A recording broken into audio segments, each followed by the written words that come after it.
तो प्रश्न कर रहे हैं कि जब परमात्मा बड़े दयालु हैं तो वो मेरा दुख दूर क्यों नहीं कर देते? बात तो सही है। जब कहा जाता है कि प्रभु दयालु हैं, परमात्मा बड़े दयालु हैं, तो उनको फिर सभी का दुख दूर कर देना चाहिए, सबके पाप खत्म कर देने चाहिए, सबके अंदर जो भी बुराइयां हैं सबका नाश कर देना चाहिए। असलियत में प्रकृति अपने नियमों से बंधी हुई है। फिर तो एक चोर कहे कि मैंने इतनी चोरियां की हैं, परमात्मा वो सारी चोरियों को, वो जो पाप कर्म किए थे उनको वो दूर कर दे। एक आतंकवादी कहे मैंने इतने लोगों को मारा और वो जो भी मेरा दोष था, जो बुराइयां थी, वो परमात्मा बड़ा दयालु है, मुझे माफ कर दे। फिर तो व्यक्ति परमात्मा के ऊपर डालकर सारी बुराइयां करने लगेगा कि परमात्मा मुझे माफ कर दे। परमात्मा बड़ा दयालु है, लेकिन उसकी दया को हमें समझना होगा और ये समझना होगा कि मेरे जीवन में दुख आते क्यों है, दुखों का कारण क्या है, दुख क्या है। दुख है जो हम कर्म करते हैं, अच्छा या बुरा। हम मन में कुछ अच्छा या बुरा सोचते हैं, हम बुद्धि से कुछ अच्छे और बुरे निर्णय लेते हैं। जैसा निर्णय लिया जाता है उसका प्रभाव पड़ता है हमारे ऊपर। यहां ऐसा कुछ भी नहीं है कि हमने किया हो और उसका फल कोई दूसरा भोगे। जैसा हम करते रहते हैं वैसा उसका प्रभाव, कॉन्सिक्वेंस हमारे साथ घटना शुरू हो जाता है। यदि कोई गलत कार्य हमने किया है तो उसका असर हमारे ऊपर गलत रूप में ही आएगा, दुख रूप में ही आएगा, नेगेटिविटी के रूप में ही आएगा। सामने वाले पर उसका प्रभाव पड़े न पड़े तो वो एक अलग बात है, लेकिन हम पर तो उसका असर आएगा, क्योंकि हम ही दुख दे रहे थे दूसरे को और वो दुख लौट कर हम पर आएगा। ये प्रकृति एक इकोसिस्टम, यहाँ जो करोगे वो पलट कर हमारे ऊपर आ जाए। हो सकता है वो इस जन्म में किया हो सकता है कि वो पूर्व जन्मों में किया हो, लेकिन वो लौट कर आएगा हमारे ही ऊपर। भले वो 50 जन्म पहले भी आपने कोई कर्म क्यों ना कर लिया हो। भीष्म पितामह का वो दृष्टांत आता है कि पूछ रहे हैं भगवान श्री कृष्ण से, बाणों की सैया पर लेटे हुए, कि हे भगवान, मेरा क्या अपराध था जो मुझे ये बाणों की सैया मिली। तो भगवान कह रहे हैं ना कि अपने पूर्व जन्मों में जाओ, और एक जन्म में वो जो स्मृति है पूर्व जन्मों की, भगवान की कृपा से उनको मिलती है, और वो एक जन्म में बहेलिया थे और वो किसी बिच्छू को तिनके से बींध रहे थे।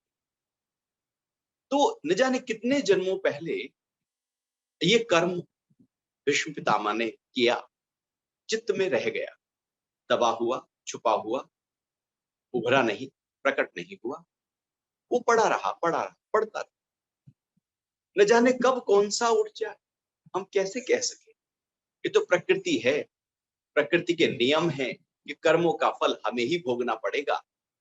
कब भोगना होगा, किस रूप में भोगना होगा, ये नहीं पता। तो जो जीवन में दुख हमारे सामने आते हैं, वो दुख क्या है? हमारे द्वारा किए गए कर्मों के फल ही दुख है। और वैसे भी देखा जाए तो दुख है क्या? एक ख्याल, एक फुरना, एक विचार, बस एक विचार आ गया दुख का, तो आप दुखी हो गए। और वो विचार चलता रहा, चलता रहा, चलता रहा, आप दुखी ही रहे। और वही विचार चलता रहे तो उसे दुखात्मा कहते हैं, भैया है तो दुखी है। क्योंकि हमने एक विचार को पकड़ा जो दुख रूप था और उसी के साथ अपनी यात्रा को लेकर चले। एक विचार था, आया था, आप झटक सकते थे। मक्खी आपके चेहरे पर बैठती, आप झटक देते हैं। मच्छर घूमता हुआ आता है, आप हटा देते हैं। ऐसे विचार भी कहीं से घूमता हुआ नेगेटिव और दुख रूप और भय रूप विचार आया, आप झटक दीजिएगा, हटा दीजिएगा, वो चला जाए। मक्खी को आप नहीं झटकेंगे तो वो बैठी रह जाएगी। ऐसे बहुत से लोग आपको मिल जाएंगे जो आलस से भरे हुए होते हैं, जो हाथ भी उठाकर अपने चेहरे पर बैठी हुई मक्खियों को नहीं उड़ाते थे, तो उनके चेहरे पर मक्खियां आती रहती हैं, और जब जहां एक मक्खी आती है वहां दूसरी भी आती है, मक्खियों का अंबार लग जाता है। बहुत से लोग आपने सड़कों पर पड़े हुए देखे होंगे जिनके ऊपर मक्खियां भिनभिनाती है, क्योंकि एक मक्खी आई फिर दूसरे भी आ गए, एक मच्छर आया फिर दूसरा भी। आप उसको मना नहीं कर रहे। दुख के ख्याल भी ऐसे ही है, एक आया, आपने मना नहीं किया, आपने तो स्वागत कर लिया। अब दुख का ख्याल प्रबल हो गया, मजबूत हो गया, ऐसे ही जैसे माली ने किसी पौधे को सींच दिया, पानी डाल दिया हो, सही धूप लगा दी हो, अच्छे मौसम में रखा हो, तो पौधा खत्म थोड़ी हो जाएगा, वो तो पेड़ बनने वाला है, वो तो फल देगा। ऐसे ही नेगेटिव जो दुख रूप विचार हैं, यदि हमने उनको नहीं हटाया, उनको सींचा, उनको ध्यान दिया, उनके साथ रहे, उनके बारे में सोचा, तो वो तो और बढ़ेंगे। और जब वो बढ़ते हैं तो अपने जैसे और ख्याल लेकर आते हैं। इसलिए दुखी व्यक्ति और दुखी होता चला जाता है, परेशान व्यक्ति और परेशान हो जाता है, समस्याओं में उलझा हुआ व्यक्ति और समस्याओं में उलझ जाता है। एक बीमार व्यक्ति, यदि उस बीमारी का इलाज ना किया जाए तो अनेक बीमारियां शरीर में और आ जाती हैं। इसलिए कुछ लोग ऐसे होते हैं, उनकी थोक की बीमारियां होती है, ऊपर से लेकर नीचे तक यदि वो गिने तो हर अंग की कोई ना कोई बीमारी निकल जाती है, क्योंकि लापरवाह और बेपरवाह और पूरी तरह से बिखरा हुआ जीवन जिया था, बीमारियां एकदम खड़ी। ऐसे घर है, आप साफ ना करो तो पूरा गंदा होता चला जाए। दुख भी ऐसे ही, एक विचार है दुख, एक ख्याल है दुख, आपने उसको ताकत दी, आप उसको ताकत देना बंद कर दो, इतना ही तो करना है, दुख चला जाएगा। और फिर जब आप प्रसन्न भाव से होंगे तो आपसे जो कर्म होंगे वो भी अच्छे होंगे। दुखी व्यक्ति कर्म कौन सा करे? भला क्रोध वाला व्यक्ति कौन सा कर्म करेगा? फ्रस्ट्रेट है कोई, कोई नाराज है, परेशान है, कोई हिला हुआ है, कोई चिड़चिड़ा है, और वो क्या बोलेगा? वो उल्टे सीधे शब्द ही बोलेगा, वो तिरस्कृत ही करेगा, क्योंकि वो अंदर से ही हिला हुआ है। तो जब हम ही अंदर से हिले हुए हैं तो हमसे जो कर्म होगा आगे, अब वो भी हिला हुआ होगा, और फिर उस हिले हुए कर्म का फल आएगा। हिले हुए से हिला हुआ कर्म, और फिर फल भी वैसा ही हिला हुआ। तो ये एक सिलसिला, एक चेन लगातार हमारे जीवन में बनती चली जाती है, और इसी तरह से हम दुखी होते चले जाते हैं, क्योंकि जो पहला विचार आया था दुख रूप का, उसको ध्यान नहीं दिया, उसको हटाया नहीं। जैसे दरवाजा खुला और कुत्ता घर में घुसा है, बिल्ली घर में घुसा है, चूहा घर में घुसा है, और आप उसे ना निकालो, देखो दूसरा कुत्ता भी आ जाएगा, और बिल्लियां आ जाएगी, और चूहे आ जाएंगे, और मक्खी मच्छर आ जाएंगे, क्योंकि आपने ही उनका स्वागत किया। तो दुख हमारे मन में एक फुरना है, एक विचार है, इसको जगह ना दो, इसको तवज्जो ना दो। परमात्मा तो दयालु, वो तो दया कर ही रहे। जो उनकी तरफ देखता है उसकी तरफ वो देखते हैं। यदि हम ही उनसे मुख मोड़कर खड़े हो जाए, फिर कहें कि नहीं परमात्मा तो दयालु है, वो सब देख लेंगे, मुख तो मोड़ लिया हमने, अब कैसे बात बने? हम तो कहीं और, हम तो अपने विकारों में, दुखों में, परेशानी में, उलझनों में, हमको किसी को परेशान करने में, नाराज करने में, क्रोध करने में, हम तो वहां खोए हुए हैं। और हम कह रहे हैं कि परमात्मा दयालु है, मेरे सारे पापों का नाश कर देगा। वो कर देगा, उसके लिए शर्त है कि हमें परमात्मा में पूरी तरह से समर्पण का भाव रखना पड़ेगा, अपने आप को समर्पित हो जाना पड़ेगा। इसलिए भगवान कह रहे हैं, गीता में वो कह भी देते हैं कि पापी से पापी व्यक्ति भी जो मेरा स्मरण करता है मुझे प्राप्त हो जाता है। शर्त है, यूं ही नहीं। पाप कर्म है जीवन में भरपूर, लेकिन समर्पित हो गया, पूरी तरह से समर्पित, शरणागत हो गया, पूरी तरह से श्रद्धा बलवती हो गई, तो पाप सब स्वाहा हो गए, क्योंकि रोशनी इतनी प्रकट हो गई अंदर। लेकिन हम कहें नहीं नहीं नहीं, परमात्मा दयालु है, मैं कुछ ना करूं, मैं समर्पित भी ना हूं, मैं श्रद्धा भी ना रखूं, और सारे मेरे पाप, मेरे दुख, मेरी उलझन, मेरी समस्या परमात्मा हर ले। क्यों नहीं हर लेते? दुखियों के दुख को क्यों नहीं दूर कर देते? जगत में इतना दुख है, क्यों दूर नहीं कर देते? जब वो दयालु, क्योंकि प्रकृति अपने नियम से बंधी हुई है। और ये शरीर प्रकृति से आता है। परमात्मा जो है वो हमारे ही अंतरतम में, आत्मा में निहित है। लेकिन शरीर, मन, बुद्धि, इंद्रियां, अहंकार, ये 24 तत्व, 5 महाभूत, ये सब प्रकृति से बने, प्रकृति नियम से बनी हुई। जैसे जब हम आग में हाथ देते हैं तो हाथ जल जाएगा, एक नियम है। अब आपको मैं आग में हाथ दूं और परमात्मा बड़ा दयालु है, मेरा हाथ ना जले, नियम है, विज्ञान है। आपको मैं जल में डूब जाऊं और मैं मरूं नहीं, वो नियम है, श्वास नहीं आएगा। आपको मैं छत पे चढ़ जाऊं 10 माला पे और ऊपर से नीचे कूदूं और नीचे ना गिरूं, चोट ना लगे, वो नियम है। जितना ऊंचाई से गिरोगे उतना जल्दी, उतना ज्यादा नुकसान हो जाएगा शरीर। वो अपने प्रकृति नियम के दायरे में बंधी हुई है। ऐसा ही जैसे बाहर के ये नियम है, जैसे जल का नियम है, सिद्धांत है कि वो ठंडा ही होगा, कितना भी गर्म करके उसे रख दो वो धीरे धीरे ठंडा होने लगेगा। गर्म पानी आ रहा हो गर्मियों में, नलके में आप बाल्टी भर के रख दीजिए, कुछ देर में वो ठंडा होने लगेगा, क्योंकि उसकी प्रकृति ठंडी है, वो एक अपने नियम से बना हुआ है। यहाँ सब कुछ नियम के तहत चलता है। हमारा शरीर भी नियम के तहत चलता है। हमारे द्वारा किए गए कर्म भी और उनके फल भी नियम के तहत चलते हैं, क्योंकि वो एक सॉफ्टवेयर है जो परमात्मा ने हमारे अंदर डाल दिया है।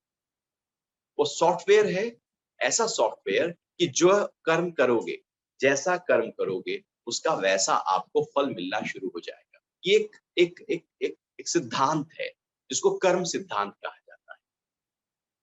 तो हम अपने दुखों से अपने आप को बचाव करने के लिए हमें करना क्या होगा? हमें अपने कर्मों को ध्यान देना होगा। मेरे ऐसे कर्म ना हो जाए जो मुझे दुख देना शुरू कर दे। मान लो आपने उल्टा सीधा खाना खाया, अब आपका पेट खराब हो गया। आप कहें परमात्मा बड़ा दयालु है, पेट ठीक कर। अरे खाना आपने खाया, स्वाद आपने लिया, मौज आपने करी, शरीर का ध्यान आपने नहीं रखा, फिर कहो क्या परमात्मा ठीक कर दे। आप किसी को गाली देकर आए और वो आपके ऊपर जब घी दूध पी के आ गया लठ लेकर, तो आपको परमात्मा मुझे बचाए। अरे भैया गाली क्यों दी?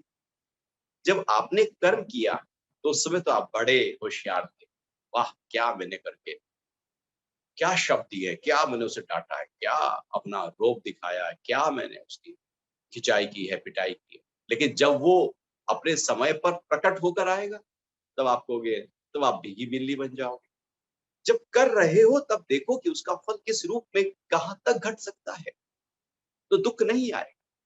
कर्मों में हम सावधान हो जाए, सजग हो जाए, सुजाग हो जाए, होशियार हो जाए, फिर फल भोगने में नहीं तो लाचार होना पड़ेगा।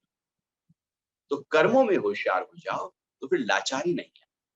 परमात्मा दयालु हैं उनके लिए, जब आप परमात्मा की ओर देख रहे हो तो वो हमें मुक्त कर, वो मुक्ति में बड़े दयालु। जो उनको भजता है, पापी हो, पुण्यात्मा हो, साधु हो, संत हो, गृहस्थी हो, कोई भी जात हो, कोई भी धर्म हो, उससे कोई मतलब नहीं है परमात्मा को। कोई संप्रदाय हो, कोई पंथ हो, उससे कोई मतलब नहीं, वो तो हमने बना ली। परमात्मा की तरफ जो ध्याएगा परमात्मा उसको मुक्त कर देगा। वो है उनका दयालुपन। दयालुपन है कि वो अपने में मिला लेंगे जो उनके साथ एक हो जाना चाहते हैं।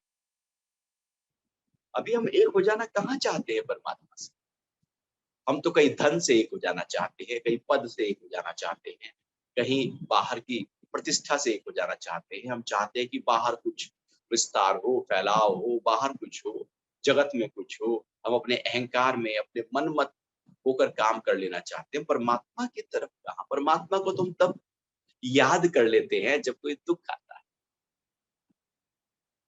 जब जीवन में सुख थे तब तो आपने नहीं कहा होगा कि परमात्मा बड़ा दयालु है, मेरे सारे सुखों को हर ले।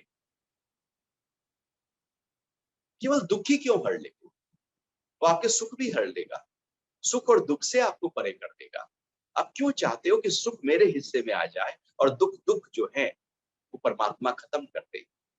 ऐसा कैसे होगा कि सारा लाभ मुझे मिल जाए और कोई हानि मुझे ना हो, परमात्मा हानि दूर कर दे? सारा मान मेरा हो जाए, मेरा कोई अपमान न करे, परमात्मा सारा अपमान कर ले। एक पक्ष में पकड़ लूं, सिक्के के दो पहलू होते हैं ना, कि नहीं हेड हेड मुझे मिल जाए, टेल ना आए। तो यदि आपको हेड चाहिए तो फिर टेल उसके साथ चिपका पड़ा है। रोटी दो तरफा की होती है, ऊपर नीचे हिस्सा। यदि आपको रोटी चाहिए तो दोनों हिस्सों की रोटी आएगी ना। आप उसे अलग कर लेंगे तो फिर पापड़ कहलाएगा, वो फुल्का पूरी रोटी नहीं कहलाएगी, पूर्णता नहीं होगी उसमें। दुख के साथ सुख और सुख के साथ दुख, ये दोनों साथ साथ आते हैं। आप कहो परमात्मा तो बड़ा दयालु है, मेरे सुख और दुख दोनों हर ले और मुझे परम आनंद में पहुंचा, मुझे मुक्त भाव में कर, परम शांति में ले आ, सहज समाधि में मुझे ले आ, मेरे जीवन में जो सबसे ऊंची अवस्था है मुझे वहां टिका दे, एक ऊंचे डायमेंशन पे मुझे ले जा। परमात्मा दयालु है। जब आप इस भाव से करेंगे तो परमात्मा की कृपा हम पर होने लगेगी। अभी तो हम अच्छा अच्छा अच्छा अच्छा बस चाहते हैं, बस मेरे साथ हो जाए, और बुरा जब घटे तो हे परमात्मा, हे भगवान, हाय भगवान, हम मंदिर जाते हैं, मस्जिद जाते हैं, प्रसाद चढ़ाएंगे, ये करेंगे, वो करेंगे, 10 आयोजन करेंगे, मेरे दुख हटे। क्या दुख हट जाते हैं सबके? क्या दुख नहीं आता? नहीं आएगा यदि सुख नहीं चाहो, आएगा यदि सुख चाहो। परमात्मा दयालु है, परमात्मा को चाहो, फिर सुख और दुख से हम ऊपर उठ जाएंगे। तो मेरे पाप को हर सकते हैं। न जाने कितने जन्मों से 84 लाख योनियों में पड़े हुए चित्त में संस्कार एक पल में नष्ट हो सकते हैं। अब परमात्मा को चाहो तो, लेकिन उतना चाहना जितना कोई डूबता हुआ व्यक्ति अपने जीवन को चाहता हो, उतना चाहना कि कोई आग में झुलस रहा हो और अपनी जान बचा लेना चाहता हो, उतना चाहना कि कोई ऊपर से गिर रहा हो और अपनी जान बचा लेने में उसकी तीव्रता हो। जैसे सिर पे लग गई हो आग और उसको बुझाने में जो हमारी एकदम हम तत्पर हो जाते हैं। जैसे घर में आग लगी हो और एक व्यक्ति अभी कह रहा था कि मेरे से उठा नहीं जाता, वृद्ध हूँ, बीमार हूँ, मेरे से नहीं उठा जाता। घर वालों से कह रहा था सारे काम मेरे कर दो, घर वाले सारे काम भी कर रहे हैं। घर में आग लगी, सब घर वाले भाग गए। वो जो लेटा था, कहां से ताकत आ गई उसके अंदर? वो तो दुम दबा के सबसे पहले बाहर निकला। आग लगी, देखा कि जब मौत सामने खड़ी है, कैसे बचूं? इतनी तीव्रता, इतना तीव्र तीव्र संवेग जब हमारे अंदर उस परमात्मा की याद में हो जाए, तो परमात्मा सारे पापों का नाश कर देता है। लेकिन उस तीव्र संवेग के साथ में हमें आना, और वो तीव्र संवेग लगातार रहना। जैसे धन ना हो तो धन के पाने का संवेग होता है, कैसे ना कैसे करके मिल जाए। प्यास लगी हो, कैसे करके पानी मिल जाए। भूख लगी हो, कैसे खाना मिल जाए। नींद आ रही हो, आप कुर्सी पर बैठे हैं, आप छत पर हैं, आप बाहर हैं, जहां भी हैं, आप एकदम सो सकते हैं। लोग तो कार चलाते चलाते सोने लगते हैं, फिर एक्सीडेंट कर। जब वो आ रही है तो व्यक्ति उसे रोक नहीं पाता, इतना तीव्र संवेग से जुड़ा। ऐसे ही तीव्र संवेग परमात्मा को पाने का जब हमारे अंदर जग जाता है तो परमात्मा मेरे लिए दयालु हो जाते हैं। फिर वो मेरे पास सारे पापों का नाश कर, सारे कष्टों को दूर कर। और वैसे भी जो हमने बोया है काटेंगे तो हम, जो हमने किया है भोगेंगे तो हम। कर्म 3 प्रकार के होते हैं, एक संचित है, एक प्रारब्ध है, एक क्रियमाण। संचित मतलब जो इकट्ठा हो गए हैं चित्त में, न जाने कब किए थे, इकट्ठा हो गए। प्रारब्ध उन संचित में से थोड़ा सा हिस्सा भोगने के लिए मिल गया, जिसको डेस्टिनी कहा जाता है। वो मिला है संचित में से, स्टोर्स जो कर्मा है उसमें से ही कुछ मिला।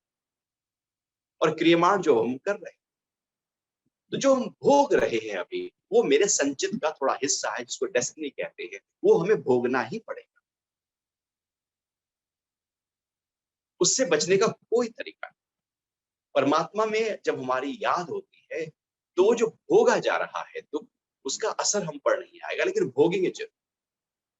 दुख यदि है प्रारब्ध में, तो आप उस दुख से दुखी हो या ना हो वो एक अलग बात। उसको कैसे हैंडल करें वो अलग बात, लेकिन वो आएगा जी। एक हो सकता है कि हम बहुत दुखी हो जाएं, एक हो सकता है वो आया और चला गया, आके निकल गई, बहुत ही शीघ्रता से निकल गई। स्वामी विवेकानंद जी कहते थे ना अपने गुरु रामकृष्ण परमहंस जी के गले में कैंसर था कि आप माँ से काली से क्यों नहीं कह देते कि आप ये दुख को दूर, आप तो एक विनती करोगे दुख दूर हो जाएगा। तो रामकृष्ण परमहंस देख रहे सारे पापों का नाश एक झटके में हो रहा। यदि वो दुख दूर हो भी गया तो रह जाएगा कर्म, यदि रह गया तो फिर जन्म मरण खड़ा है, क्यों ना अभी नाश हो जाए। तो वो एक अलग अवस्था है। मतलब है कि प्रारब्ध जो जीवन में आया है वो आएगा। हाँ, हम उसका इलाज कर सकते हैं, उसको ट्रीटमेंट करेंगे। कोई बीमारी आई है, प्रारब्ध से आ गई, गलती से आ गई, अब हम बेहतर तैयारी करेंगे उसको दूर करने की। वो मेरा क्रियमाण कर्म, क्रियमाण कर्म के द्वारा हम प्रारब्ध से, डेस्टिनी से जो भी कुछ अच्छा बुरा घटा है उसको हम ठीक कर सकते हैं, संतुलित कर सकते हैं। लेकिन जब हम प्रभु के प्रति समर्पित हो जाते हैं तो संचित कर्मा एक झटके में स्वाहा हो जाते हैं। इसलिए कहा है ज्ञान भया तो कर्म ही नाश। ज्ञान जैसे ही उपलब्ध होता है कि मैं शुद्ध बुद्ध चैतन्य आत्म तत्व अपने होने का एहसास जैसे होता है, वैसे सारे चित्त में पड़े हुए संस्कार स्वाहा हो जाते। और भक्ति योग है वो जो ज्ञान मेरे अंदर आया है उसको अपने अंदर प्रोसेस करना, उसमें रहना, रहनी को बनाना, वो भक्ति योग है। मतलब अब वो ज्ञान मेरे रग रग में, मेरे हर श्वास में समा गया है। और फिर जब हम कर्म कर रहे हैं तो वही ज्ञान जो भक्ति बना था अब वही कर्म बन गया, वो कर्म योग हो गया। तो जब हम प्रभु की तरफ पूरी तरह से अपने आप को देखते हैं, वैसे ही कि जैसे कोई प्यासा पानी को देख रहा, तो बस प्रभु अब सारे पापों का, संचित कर्मों का नाश कर देते, प्रारब्ध को सहन करने की क्षमता, शक्ति, बल सबल हमको दे देते, उससे निकलने के रास्ते हमको सुझा देते, समाधान प्रकट कर देते, क्योंकि हम एक ऊंची स्थिति में आ गए। और फिर हमारे जो आने वाले कर्म हैं, वो बहुत ही सही प्रकार से विवेक के साथ होने लगते, तो फिर नए कर्म बनते। परमात्मा दयालु है, वो हमारे कर्मों का फिर नाश कर देते। हरि ओम।